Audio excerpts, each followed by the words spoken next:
말씀은 지난주에 이어서 제목은 똑같이 옛것과 새것이 되겠습니다. 여러분 습속에 들어가 보신 적들이 있으시죠? 어때요? 좋다 나쁘다? 뭐가 좋아요? 공기가 좋아요? 습에 들어가면 그 습이 가지고 있는 좋은 공기를 내가 마실 수 있어서 좋은 거죠. 그러니까 내 어떤 이 폐 기능이라든지 내 몸에 공급되어지는 깨끗한 이 산소의 어떤 역할이나 그런 움직임들이 건강할 수 있는데 큰 도움을 준다고 하는 거죠. 상당히 좋다 이렇게 보는 거죠. 마찬가지로 여러분 찬양을 이렇게 하잖아요. 모든 게 다 그렇지만 예를 들어서 찬양을 하면은 찬양을 깊이 부를 때 영혼이 맑아질 수 있습니다. 그냥 이렇게 그냥 부르는 정도 갖고는 제가 착각하는지 몰라도 그냥 부르는 정도 갖고는요 그 영혼에 그게 미침이 부족해요. 근데 정말 온 마음을 다해서 찬양 한 곡을 부르더라도 하나님 앞에 정말 내 영혼을 담아서 열창할 때 열창이 뭔지는 아시죠? 그럴 때 우리의 영혼이 소생되는 기운을 얻을 수 있어요. 이게 그냥 노래 부른다 이 개념이 아니라는 거예요. 우리나라만 있는 단어 있죠? 떼창. 떼창 해보셨어요? 그분들이 왜 떼창을 할까? 그것만이 줄 수 있는, 그걸 통해서 내가 얻을 수 있는 파워가 있거든요. 안 해본 사람은 몰라요. 그냥 입 뻥긋뻥긋하고 그냥 노래 부르는 정도, 응원할 때 그냥 조금 이렇게 흉내내는 정도 갖고는 뭐라고 할까? 거기서 얻는 에너지를 경험하지 못하기 때문에 그 매력을 못 느끼죠. 근데 이런 거를 느끼는 사람들은요, 저는 아니지만 비행기를 타고 그 한 시간 때문에 비행기 타고 어느 나라까지 날아간다는 거죠. 바보 같지 않아요? 여러분 같으면 할 것 같아, 안 할 것 같아요? 죽어도 안 하죠. 근데 그분들은 뭐 때문에 할까? 그 청중 속에 있으면서 같이 힘있게 열정적으로 불러대고 거기서 느끼는 이 에너지를 알기 때문에 돈 100만 원을 들여서라도 비행기 타고 가요. 그거 하나만 하러 가는 거야. 근데 그걸 잘 모르는 분들은 그 사람들을 이해 못하죠. 저는 이해해요. 그만한 그 이상의 가치가 있다는 것을 저분들은 알기 때문에 간다는 거지. 옛날에 우리 이병돈 장로님 이희돈 장로님 주일 예배를 드리기 위해서 비행기 타고 날아가요. 바보 같잖아요. 시간도 그렇고 돈도 그렇고. 근데 그렇게 날아가서 거기에서 사랑하는 사람들과 예배 1시간을 드릴 때 얻는 영적 에너지, 이거 갖고 한 주간을 거뜬히 살아갈 수 있다고 그분은 느끼고 있는 거거든요. 제가 말씀드리는 거는 찬양을 한 곡을 우리가 부르더라도 여러분의 그 열정이 담겨있는 그 목소리가 앞에서 인도하는 사람의 목소리가 내게 안 들릴 정도로 불러야 돼. 미안해요. 괜히 한 것 같아. 저분들의 목소리가 내 귀를 거슬리게 하면 안 돼. 내 목소리가 저들의 소리도 압도할 정도로 내가 열창을 해서 주님을 찬양할 때 남들은 얻을 수 없는 주님의 은혜와 영적 에너지를 내가 갖게 되는 거죠. 하나 더 말씀드리면 어두운 밤이잖아요. 여러분 야경이라는 거 어때요? 야경 좀 좋아하는 편이에요? 아니면 별로인 거예요? 왜요? 야경이니까. 보통 야경은 이제 아름답다 그러잖아요. 아름답다. 여러분 그 밤에 그 불빛이 파고드는 파워가 있습니다. 이거는 겪어보지 않으면 또 몰라. 하나님 말씀을 여러분이 들을 때 야경의 불빛이 우리의 뇌리로 파고 들어오는 것처럼 주의 말씀이 우리의 영혼에 파고 들을 때 우리 영혼은 아름다워져요. 이건 돈으로 환산이 안 돼요. 여러분들이 하나님 말씀을 뭐 혼자 읽던 아니면 설교를 듣던 뭐가 되든지 그 말씀에 완전히 매료가 되면 그 말씀이 야경 밤에 불빛으로 내게 비춰지는 것처럼 그 말씀이 내 영혼에 비춰짐을 내가 가질 수 있을 때 그 환경이 중요하겠죠. 그런 환경 속에 내가 있으면요, 야, 참 아름답다 라는 말을 고백 안 할 수가 없게 되는 거죠. 오늘도 강해를 합니다마는 저도 그렇고 여러분도 그렇고 하나님을 믿는 신앙의 이 흐름 속에서 그런 부분들이 좀 있기를 이제 소망합니다.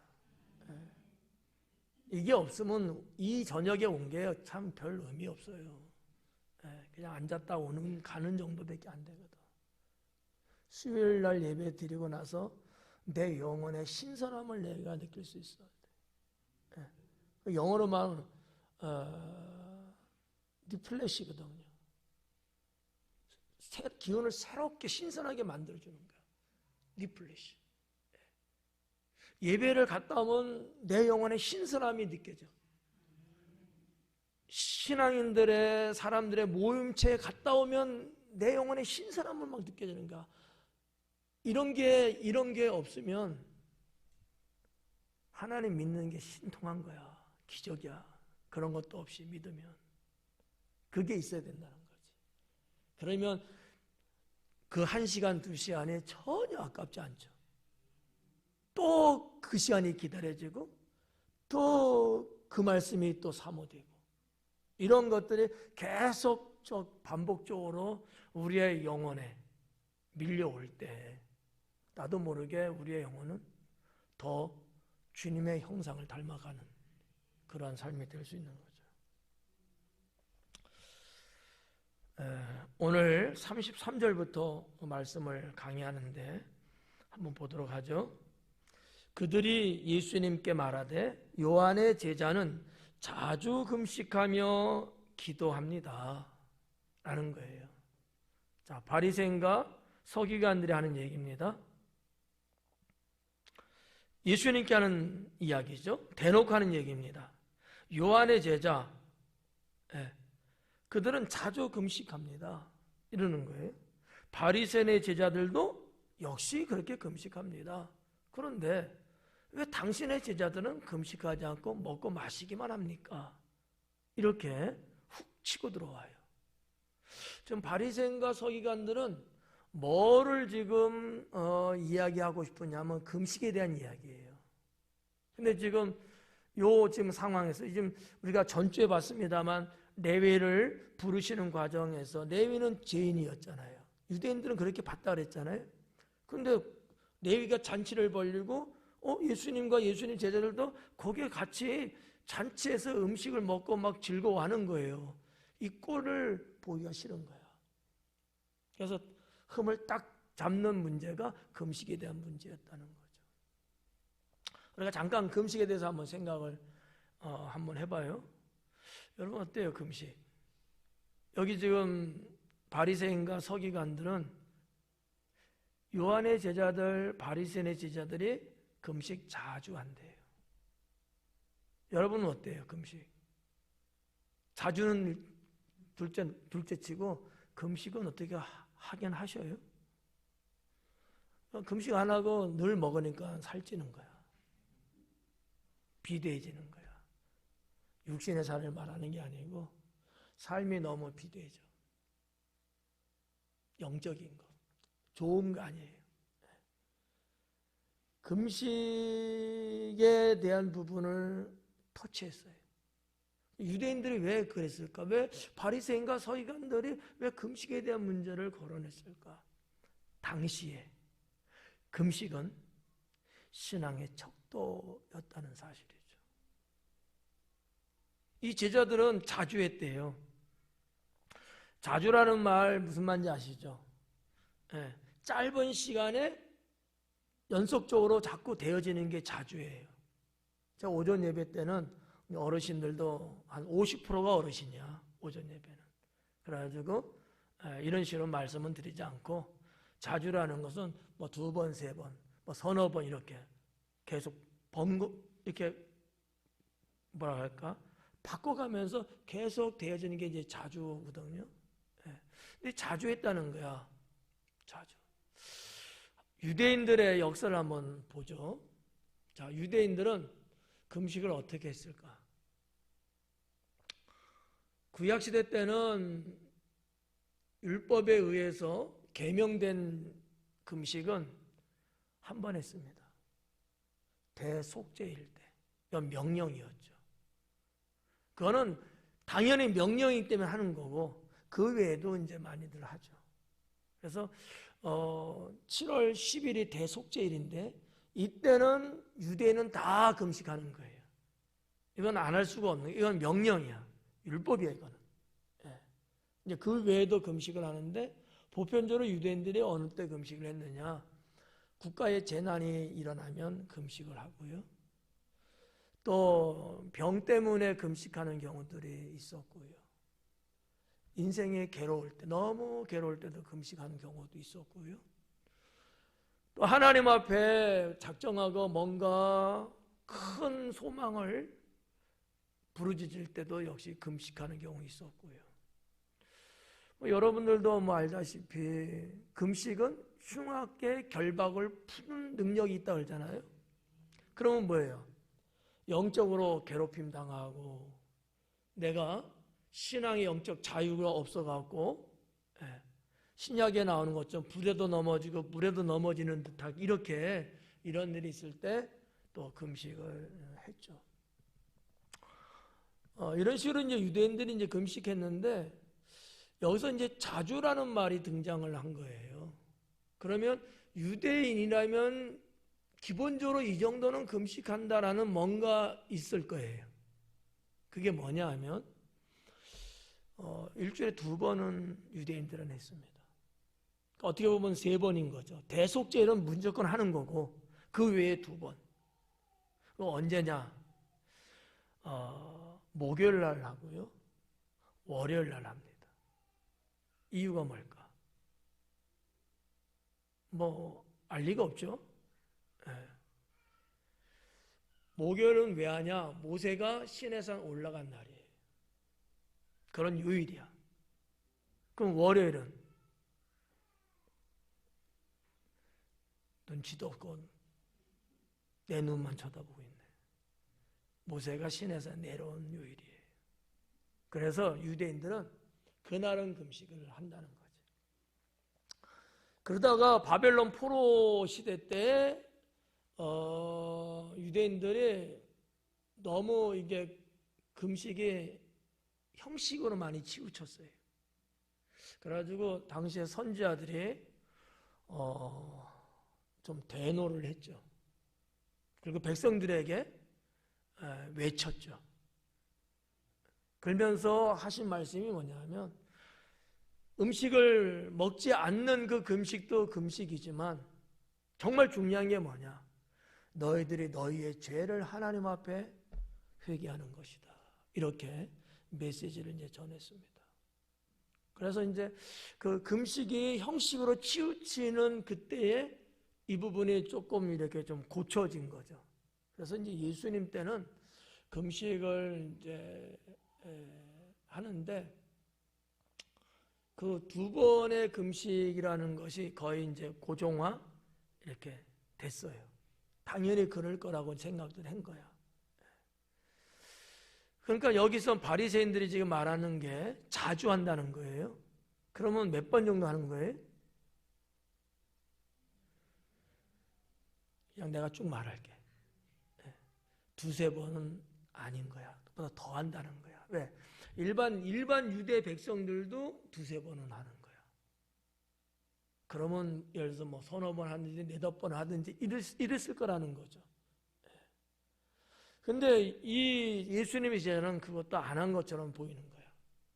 이거를 바리새인이 이제 흉을 잡는 거죠. 이거는 도덕적인 문제가 아니고 종교적인 문제로 지금 흉을 본 거예요. 그래서 예수님 당시에는 그렇게 금식을 이제 했어요. 더 지나가서 초대교회 시대 때도 두 번은 했어요. 그 어느 때 했느냐? 첫째는 수요일 날 했고요. 두 번째는 금요일 날 했습니다. 초대교회 때. 그럼 왜 또 그러냐? 수요일 날은 예수님이 배반 당하신 요일이고, 금요일은 주님이 돌아가신 요일이에요. 그래서 이제 초대교회 때는 금식을 이럴 때 이제 했죠. 근데 요즘은 어때요, 여러분은? 금식도 없이 살면 아무것도 해당되는 게 없네.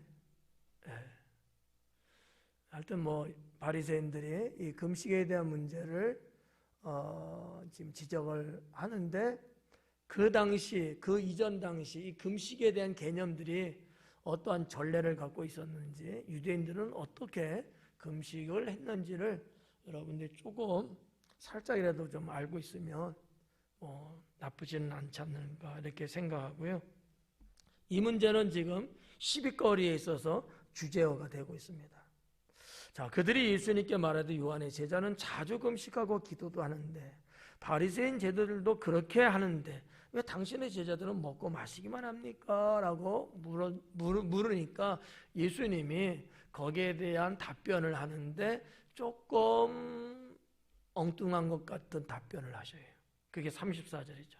예수님께서 그들에게 이르시되 혼인집 손님들이 신랑과 함께 있을 때 너희가 그 손님으로 금식하게 할 수 있느냐? 금식을 왜 하고 안 하고 그러는 이러는데 혼인집 이야기를 꺼내. 이 혼인집의 얘기는 지난주에 우리가 봤던 레위가 잔치를 벌린 것하고 어떻게 보면 그 부분은 좀 비슷한 거죠. 일반적인 잔치이기도 하고 혼인집 잔치예요. 그러면 잔치라고 하는 것은 지금 동격이야. 같은 거야. 잔치 때 어떻게 금식해야 돼? 잔치할 이유가 없잖아요. 잔치 때는 참석하고 맛있게 먹고 즐거워하면 그게 최고인 거예요. 그러니까 이 부분을 예수님이 이제 거론을 하신 거예요. 자, 그러면 혼인집이라고 하는 어떤 특수 상황을 예수님이 비유를 들고 있다는 사실이죠. 비유. 혼인집 때는, 혼사 때는 금식 안 한다 이거야, 한마디로. 금식 안 한다. 이게 참 어떻게 보면 이제 종교적 윤리로도 생각해 볼 수 있어요. 우리가 때로는 신앙생활하면서 나 금식하는 기간인 경우 있잖아요. 근데 뭐 이런저런 이유 때문에 청함을 받아서 어떠한 잔치 자리에 가게 됐어. 그때 금식을 그때만 안 하고 음식을 먹어도 되는지, 아니면 계속 금식을 그래도 해야 되는지, 이거는 신앙의 윤리적인 문제거든요.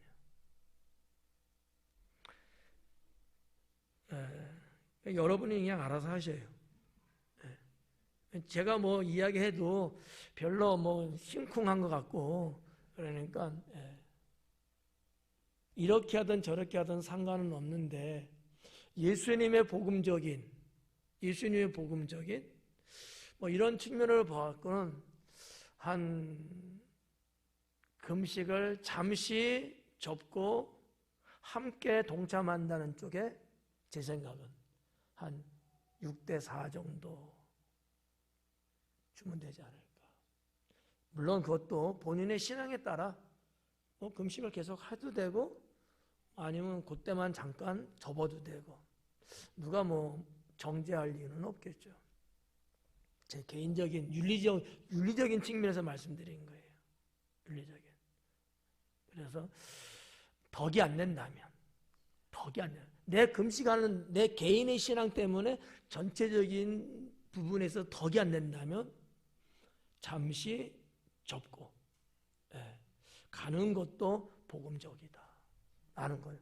이런 내용은 오늘 이 말씀하고 상당히 상관이 있는 내용들이거든요. 이거는 윤리에 대한 문제예요. 신앙생활에 있어서 윤리적인 문제. 예수님은 이제 그 부분을 말씀하고 있다라는 거고요.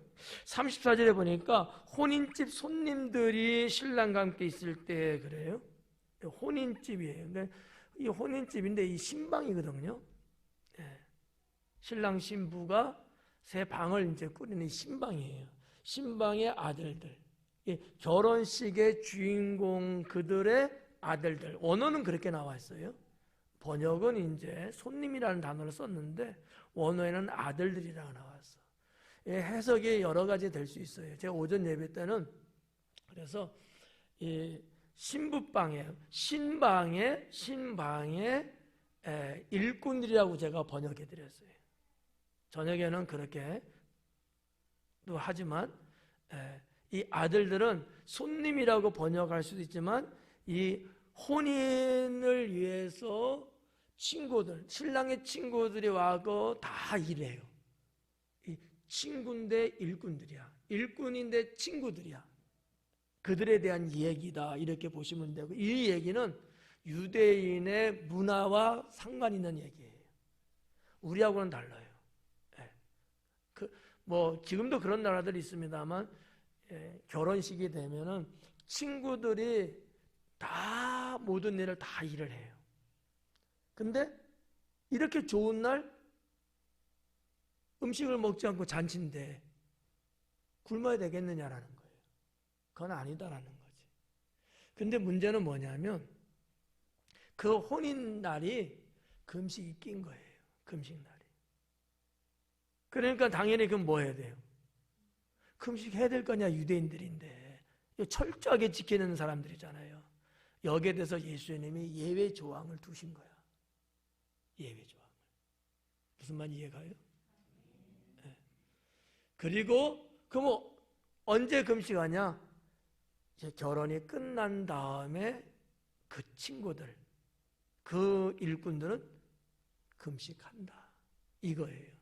그래서 시비를 걸어오는 바리새인들에 대해서 예수님은 적절한 윤리적인 측면에서 이 복음의 윤리예요. 이거로 대치를 하시는데 이거는 그냥 성경에 나온 액면 내용이고요. 이 말씀 속에는 예수님이 메시아로서의 진리를 언급하고 있는 내용들이 다분히 담겨져 있다. 이렇게 볼 수 있는 거죠. 사실 중요한 것은 이제 그 뒷부분이 된다고 볼 수 있죠. 예수님이 여러분에게 있어서는 어떠한 분이라고 보십니까? 신랑이죠. 나는 그분의 신부죠. 그러니까 신랑과 신부의 관계예요. 예수님은 지금 비유의 말씀을 언급하셨지만 지금 예수님을 따르는 무리들, 레위가 지금 예수님을 부름에 응해갖고 지금 제자가 되는 거잖아요. 이런 따르는 무리들, 이 부분을 예수님은 언급하는 거예요. 그래서 잔치를 벌렸고 동참했고 같이 기쁨을 나눴고, 그러니까 예수님의 존재, 예수님이 이 땅에 오셔서 하시는 사역 등등의 이와 같은 부분을 혼인집 잔치라는 거로 비유하시고, 그 다음에는 두 가지, 새 옷과 낡은 옷, 새 포도주와 가죽 부대 비유로 다시 한번 재차 반복하시면서 예수님의 메시아 되심, 그리고 율법과 복음 두 가지를 비교하고 있는 말씀이 나와요. 성경을 봐갖고는 그런 부분들을 알 수는 없지만 이 말씀을 하신 진위가 그것을 염두에 두셨다라고 하는 것이죠. 그 부분 또 이따가 언급해 드리고요. 그래서 34절에 혼인집 손님들이 신랑과 함께 있을 때 너희가 그 손님으로 하여금 금식하게 할 수 있겠느냐? 왜 이런 말씀했을까? 이거는 바리새인들도 다 당연히 그래야지 알고 있는 내용이에요. 아까도 얘기했죠. 예외 조항이라는 거지. 예수님이 이걸 아시기 때문에 야, 혼인집 잔치 아니냐? 그 사람들 그러면 굶겨? 먹으면 안 돼? 그건 아니잖아. 다 먹잖아. 그때는 끝난 다음에 또 금식을 하더라도 그때는 먹지 않냐? 수긍이 가는 내용이에요. 그러니까 바리새인이 거기에 대해서 더 이상 말할 수가 없는 거야, 이 부분을. 예수님의 지혜죠. 그러니까 어떠한 복음을 전하시는 데 있어서 예수님은 이런 비유를 통해서 말 같지도 않은 시비거리에 진리로 대처해 나가시는 모습을 볼 수 있다라는 거죠. 예, 아니요라는 단답형으로 예수님은 그들에게 다가서지 않았다. 그들이 충분히 깨닫고 받아들일 수 있도록 하셨다라고 하는 것이죠. 이런 내용들을 우리가 34절에서 이제 볼 수 있는데, 자, 35절에 보니까 그러나 그날에 이르러 그들이 신랑을 빼앗기리니 그날에는 금식할 것이니라. 이게 이제 예수님의 대체한 내용이에요.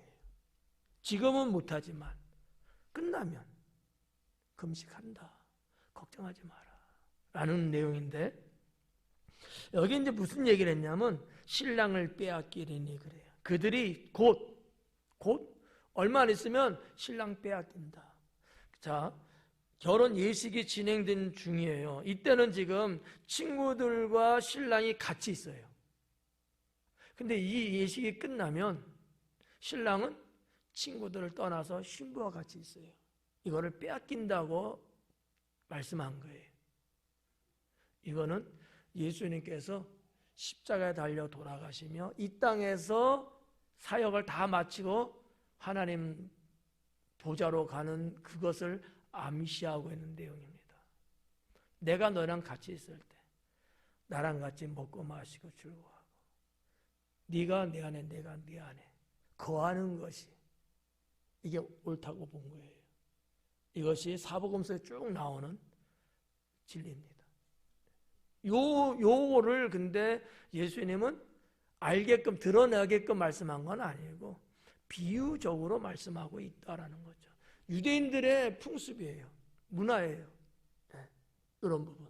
그래서 이때도 예수님은 제가 볼 때 메시아라는 것을 슬쩍 암시하는 말씀을 한 게 아닐까라고 봐집니다. 그리고 36절에 보니까 또 비유하여 이르시되 새 옷에서 한 조각을 찢어 낡은 옷에 붙이는 자가 없다 라는 거예요. 새 옷에서 한 조각을 찢어서 낡은 옷에 붙이는 자가 없다. 만일 그렇게 되면 새 옷은 찢을 뿐이요 또 새 옷에서 찢은 조각이 낡은 것에 어울리지도 않는다. 이런 이제 말씀했어요.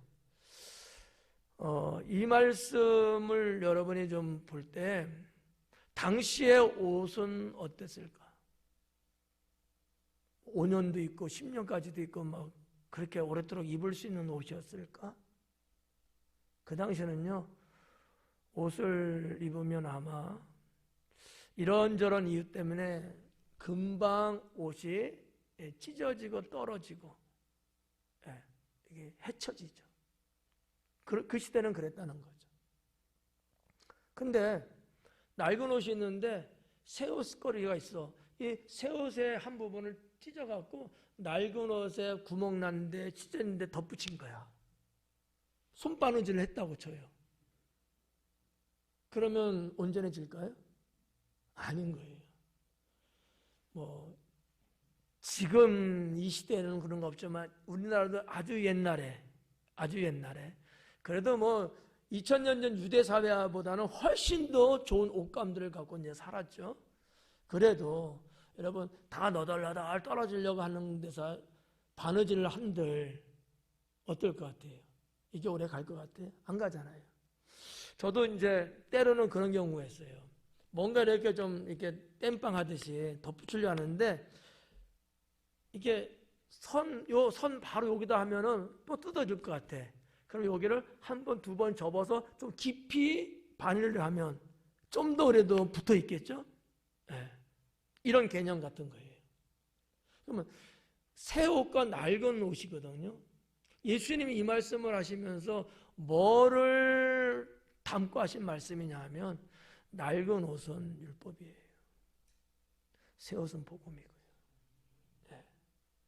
그러니까 복음 이꼬로 예수님이거든요. 그렇잖아요. 계속해서 말씀한 게 뭐예요? 모세의 율법과 메시아의 복음이거든요. 그러니까 새 것을 이렇게 띄어서 뭔가 이렇게 좀 한다고 해도 이게 온전하지 않다는 거야. 그러면 어떻게 해야 돼?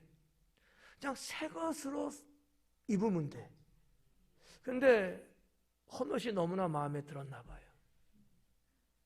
버리기 아깝고. 그래갖고 새 옷인데 찢어서 한다는가. 여러분 같으면 그럴 것 같아요? 안 하죠. 그냥 아쉬워도 헌옷은 버리고 새 옷을 입잖아요. 주님이 의도하는 바는 이제 거기에 있는 거죠. 너희들이 모세의 율법을 가지고 쭉 지금까지 살아왔는데 하나님은 이제 새 옷을 주셨다. 그래서 성경에 보면 그리스도로 옷 입고 이런 말씀을 하잖아요. 예수님이 우리 영혼의 옷이야. 새 옷을 입어야 되는데 그들은 입을 생각을 안 하고 자꾸 땜빵을 하려고 그러는 거예요. 이게 안 맞는다는 얘기죠. 이런 부분. 그 뒤에 나오는 부분은 포도주의 말씀인데 사실은 그 말씀하는 목적은 똑같아요. 내용은 다르고요. 그 부분 한번 볼까요? 37절에 새 포도주를 낡은 가죽 부대에 넣는 자가 없나니 만일 그렇게 하면 새 포도주가 부대를 터뜨려 포도주가 쏟아지고 부대도 못 쓰게 되리라 라는 거죠. 자, 이 포도주와 가죽 부대 얘기예요. 여러분 지금의 가죽 부대 생각하시면 안 돼요.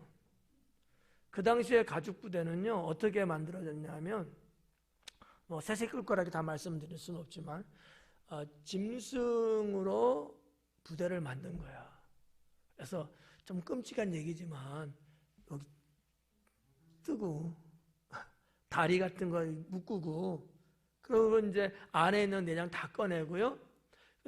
털이 이렇게 있잖아요. 그걸 딱 뒤집어요. 그래갖고 이제 쓰는 거예요. 그래서 이제 거기다가 이제 포도주를 붓는데 새 포도주를 부면은 이 포도주가 어떻게 될까? 발효가 된단 말이에요. 발효가 되면서 강한 독성이 나옵니다. 근데 이 가죽 부대인데 이미 낡아버린 가죽 부대는요 터져버려요. 쓸 수가 없어요. 그래서 담아놨던 포도주도 다 땅에 쏟아져 버리는 거예요. 예수님이 이 말씀을 한 거예요. 이거는 특히 중동 사회에서는요 다 이렇게 써요. 이렇게. 지금도 저 뭐 광야나 사막이나 이런 등등 이렇게 그냥 사는 팔레스틴이나 뭐 이런 사람들은 좋은 용기도 있지만 아직도 쓰는 사람이 분명히 있을 거예요. 그 옛날부터 써왔던 거를 지금도 여전히 쓰는 분들 분명히 있어. 그러니까 오래 못 써. 예를 들어서 지금 이 컵이 있잖아요. 물 담았어. 당장 뭐 먹는데 이게 뭐 여기다 포도주를 붓는다? 이거는 문제가 없지. 뭐가 문제겠어요? 포도주를 부어서 담가 놓고 있는 거거든. 담가 놓고 있는 거야. 저장해 놓고 있단 말이에요. 시간이 가면서 이게 부글부글 발효되면서 강한 독성, 가스가 분출하면서 가뜩이나 낡은 거잖아. 이게 터져버린다는 거지. 그건 그럴 수 없다는 얘기예요. 이게 다 현실적인 것이고 사실적인 것을 예수님은 비유로 하시는 이제 말씀인 거죠. 여기서 이 새 포도주가 뭐겠어요? 주님이신 거예요. 복음인 거예요. 하나님 나라 진리거든요. 그러면 가죽 부대는요? 옛 것이에요. 뭐 아까도 말했지만 율법이라 볼 수도 있고요. 바리새인들이 계속해서 유대 백성들에게 지금 가르치고 있는, 말하고 있는 내용들이에요. 가식적이고 형식적이고 하나님의 진리에서 벗어난 내용들. 이게 낡은 가죽 부대예요. 그러면 문제 해결하려면 낡은 가죽 부대는 버려야 돼요. 새 가죽 부대에다가 포도주를 담아야 되는 거죠. 뭐 외국은 모르겠습니다만 외국도 뭐 말하는 사람이 있긴 있을 거야. 우리나라 정치인들 무슨 얘기예요? 새 술은 새 부대에 담아야 된다. 이런 말들 하잖아요. 뭐 알고 말하는 건가? 예수님이 이 비유의 말씀을 하시면서 메시아, 내가 이 땅에 왔다. 내가 너희에게 왔다. 하나님 보내서 왔다. 나는 새 것이에요. 너희들이 지금까지 믿고 왔던 것들은 다 옛 것이거든요. 이거 바꿔야 된다. 이 말씀을 하고 있다는 거죠.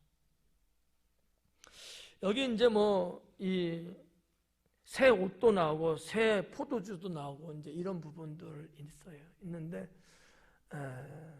깊이는 말씀 안 드릴게요.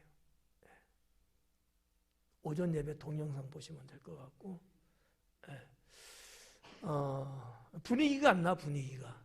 저녁 예배 분위기가 안 나서 혼자 되게 떠드는 것 같아갖고, 예수님의 이 새 것에 대한 이 메시지. 그러면 어떻게 보면 우리의 신앙도 이런 부분들이 좀 없다 할 수가 없어요. 예수님 믿기 전에 우리가 살아왔던 것들이 있잖아요. 세상 속에서. 예수님 믿고 구원받았잖아요. 그러면 어떻게 돼요? 뭐 교회 와서 은혜 받았는데 세상 건 여전히 내가 갖고 있어. 그거 갖고 땜빵을 하는 거야.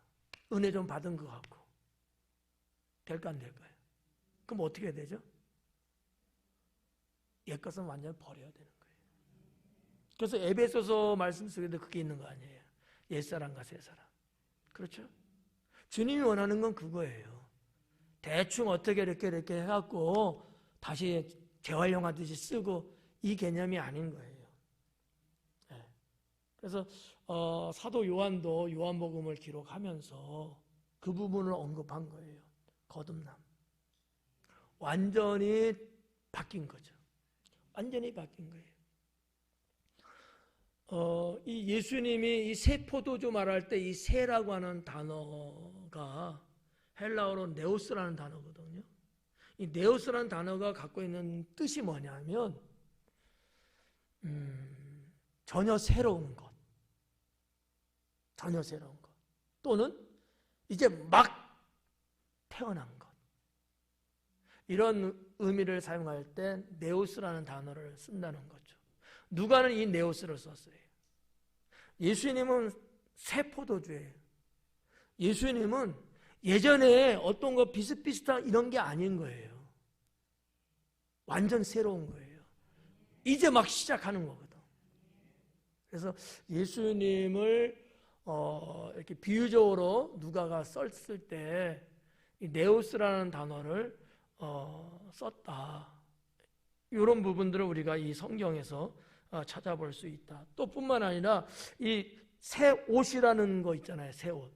이 새 옷이라는 단어를 썼을 때는 카이노스라는 단어를 썼어요. 다르죠. 한국어는 다 다 새 거라는 거야. 근데 옷에 대해서는 카이노스 이 단어를 썼는데 이건 뭐냐 하면은 질적으로 좀 다른 거 이런 거예요. 어느 제품이 있는데 버전업 돼 갖고 다 같은데 조금 좋게 나왔어. 이럴 때 쓰는 단어라는 거죠. 있는 거야. 있는 건데 업버전 된 거야. 업그레이드 됐다는 얘기예요. 그 단어를 쓴 것이 카이노스예요. 카이노스하고 네오스는 그래서 달라요. 율법 아까 말씀드렸죠. 예전에 있는데 조금 뭐 좋아지고 조금 개량되고 조금 나아지고 뭐 이런 의미가 있는 반면에 예수님은 포도주의 말씀을 언급하시면서 새로운 것을 말씀하고 있다는 거죠. 버려야 된다는 거예요. 조금 괜찮은 거 조금 괜찮은 거 자동차도 그러잖아요. 조금 뭐 업버전 시키고 새로운 차가 처음 나오는데 사실은 보면 거의 다 비슷해. 몇 가지만 고쳐갖고 한 200만 원 더 받고 있어. 이런 거. 이 개념과 네오스라는 개념이 두 가지를 다 언급을 하면서 당시의 바리새인들의 삶, 신앙과 삶, 예수님이 원하는 신앙과 삶을 비교하고 있는 내용이라고 볼 수 있다라고 하는 것이죠. 그래서 예수님은 복음 전하시면서 내내 어디에 많은 방점을 두고 있냐 하면은 하나님 나라의 새 질서에 대해서 말씀하고 있는 것 아닌가. 하나님 나라의 새 질서. 옛날 율법도 하나님 나라의 질서예요. 법은 질서거든요. 그런데 새 질서예요. 구약시대 때는 그 율법으로 백성을 이끌어갔고 이제는 온 인류의 죄인을 구원하는 문제는 하나님의 새 질서로 이끌어 가겠다는 거죠. 이런 그 메시지가 이 말씀 속에, 이런 말씀 속에 이렇게 담겨져 있다, 이렇게 볼 수 있는 거죠. 38절에 그런 부분, 새 포도주는 새 부대에 넣어야 할 것이니라. 그러면 뭐예요? 지금까지의 유대 백성들, 너희들은 이제 모든 것을 다 버리고 새로운 심령으로 메시아가 왔으니까 새로운 심령으로 묵은 심령 갖고는 주님을 담을 수가 없어요. 새 심령을 갖고 주님을 영접해야 되는 거죠. 근데 유대인들은 이 부분이 잘 안 됐던 거예요. 여전히 묵은 것 갖고 있어갖고 이거 갖고 어떻게 해볼까 그렇게 하는 거지. 그냥 속 시원하게 툭 버리고 새롭게 딱 새 것 가면 좋은데 이걸 못하는 거예요. 그 내용을 예수님이 39절에 말씀하고 있는 거죠. 39절에 뭐라 그래요? 묵은 포도주를 마시고 새 것을 원하는 자가 없다. 묵은 것 마시고 새 것 원하는 것 없다. 새 포도주가 맛있을까? 묵은 포도주가 맛있을까? 먹어본 사람 말해봐요. 묵은 포도주가 맛있겠지. 그러지 않을까요? 여러분 뭐 파리 같은데, 프랑스 같은데 포도주 같은 거 워낙 유명하잖아요. 뭐 100년을 넘게 됐네, 뭐 50년 사네, 이런 것들 가격도 엄청 비싸고 그 TV 예능 프로그램, 여행 프로그램 보면 막 엄청나게 맛있다 막 그러잖아. 한번 먹어볼까? 입에 끝나 우리도 한번. 그러니까 예수님의 이 지적은 무슨 의미예요? 너희들이 묵은 포도주 율법을 말하는 거야. 당연히 편하죠. 이게 너무나 삶 속에 딱 달라붙어 있는 거야. 근데 지금 새 포도주가 예수님이잖아요. 메시아가 왔는데도 불구하고 너무 이 옛것에 도취해 있으니까 새 것이 맛이 없지. 안 받아들이는 거예요. 그 얘기를 하시는 거예요. 그러면 뭐라 그랬어요? 이는 묵은 것이 좋다 함이니라. 유대인들이 그렇게 보는가? 우리는 모세율법이 좋아. 이렇게 말하는 거예요. 당신 뭐야 도대체? 이단이네 하고 거부하는 거지. 하나님의 관점에서는 죄인을 구원하기 위해서 메시아가 왔어요. 그렇지만 유대인들은 거부하는 거예요. 모세율법이 좋아. 여기 지금 이 좋다 하민이라는 이 좋다라는 게 크리스토스라는 단어거든요.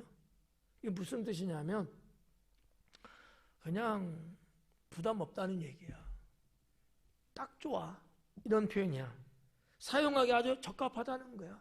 적절해야 돼. 또 다른 말로 말하면 길들여졌다는 거야. 예. 크리스토스라는 단어가 갖고 있는 이런 여러 가지 뜻이에요. 근데 다 비슷비슷한 내용들이야. 워낙 친숙해. 내가 워낙 거기에 길들여져 있어. 너무 이게 뭐 문화적으로 이제는 완전히 딱 밀착이 됐다는 얘기야. 이게 크리스토스예요. 너희들이 이 크리스토스에 빠져 있다는 거예요. 좀 나쁜 말로 말하면 아니라면 빠진 거지. 새 것을 싫어하든지 두려워하는 사람은 늙은 사람이에요. 여러분 어때요? 새 것 좀 겁나죠? 그냥 했던 대로 해. 뭘 또 이렇게 하려고 그래. 이런 말 하잖아. 늙어서 그래. 젊은 사람은 안 그래요. 뭐 좀 할까? 좋지. 그래 하자. 막 이러거든. 근데 왜 또 귀찮게 그냥 하면 안 될까? 이렇게 생각하는 사람도 있잖아. 늙은 사람이. 늙었어. 여러분 이제 생각해봐요. 난 늙었나? 젊었나? 나이 먹으면요. 그냥 안전한 게 좋고 편한 게 좋고 다 귀찮아. 그래서 갈 때는 딱 한 군데밖에 없대. 가장 편한데 무덤.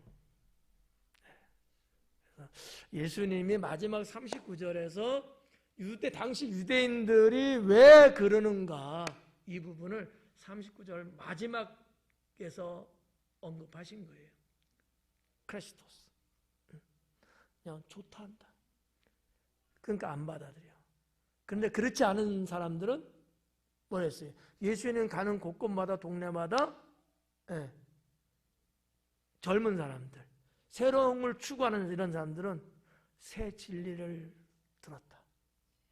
하나님 나라를 발견했다 하면서 그들은 예수님께 가죠. 오늘날도 마찬가지예요.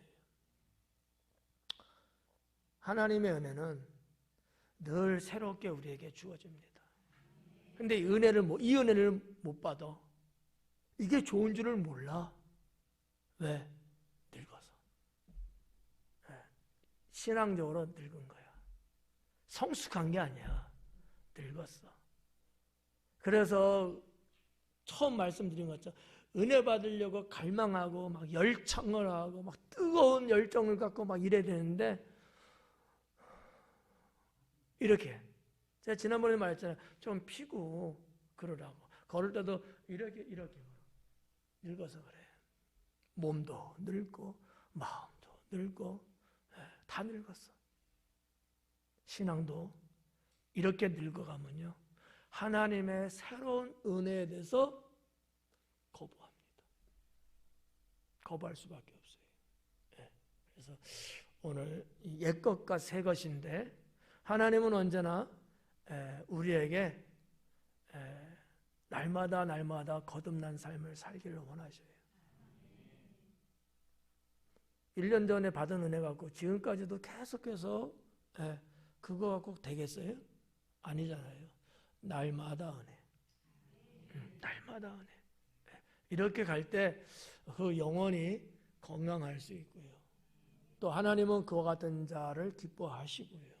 그래서 오늘은 사실은 레위가 예수님 제자 돼서 어떻게 보면 기념하는 측면에서 잔치를 벌였는데 그 자리에 있던 바리새인과 서기관들이 예수님을 비난하고 오히려 꼬투리 잡으려고 치고 들어왔잖아요. 여기에 대해서 예수님이 원래는 생각지 않고 의도하지 않은 사건이 벌어졌어요.